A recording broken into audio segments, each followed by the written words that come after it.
Perdre du poids sans peser les aliments.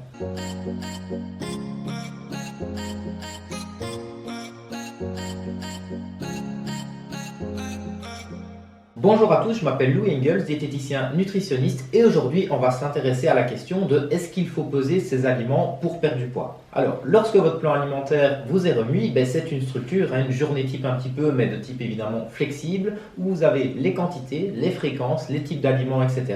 pour vous donner tout ce qu'il faut pour bien démarrer. Vous vous doutez que ces grammages sont à titre représentatif, donc c'est bien de les peser une première fois pour voir un petit peu ce à quoi vous avez droit, entre guillemets, dans votre plan alimentaire pour respecter justement ces apports caloriques. Et il nous faut évidemment ces grammages pour servir de base dans notre calcul alimentaire par rapport à votre programme personnalisé. Évidemment, vous, votre rôle en tant que patient ou personne qui s'intéresse justement à l'alimentation équilibrée, on ne va pas vous demander de faire de la comptabilité alimentaire. Donc c'est vrai que dans un premier temps, c'est bien d'avoir cette petite balance, voir un petit peu les quantités et ce à quoi vous avez droit, évidemment, par rapport à la prise en charge. Mais après, c'est bien de se détacher un petit peu de cette balance, parce qu'évidemment, cette balance, elle a ses limites. Vous n'allez pas la prendre avec au resto pour peser un petit peu ce que le cuisinier va mettre dans votre assiette. Vous n'allez pas la prendre au travail, etc.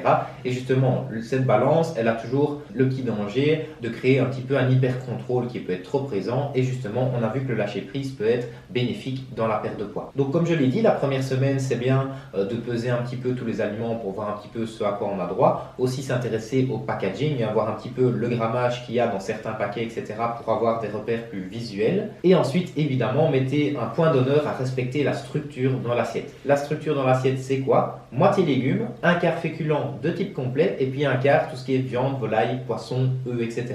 C'est vraiment la base de ce qu'on essaye de mettre en place. Et la deuxième chose, évidemment, à accentuer, c'est la mastication. Donc, instaurez vraiment un climat calme à la maison lors des repas.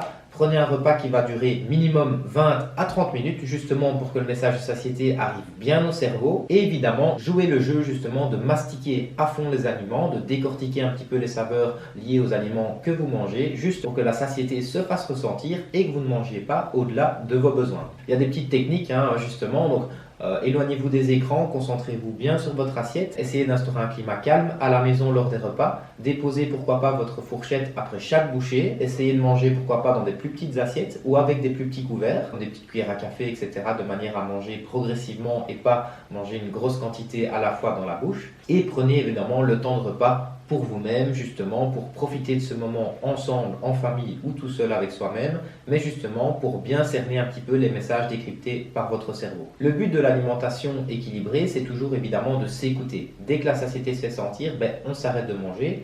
Et vous verrez évidemment que le fait de ne pas peser vos aliments, mais d'avoir cette structure alimentaire et d'avoir le respect de vos sensations avec un fractionnement et une structure correcte, vous fera perdre du poids progressivement mais durablement. Si vous voulez plus d'informations par rapport à la perte de poids, toutes les infos se trouvent en description.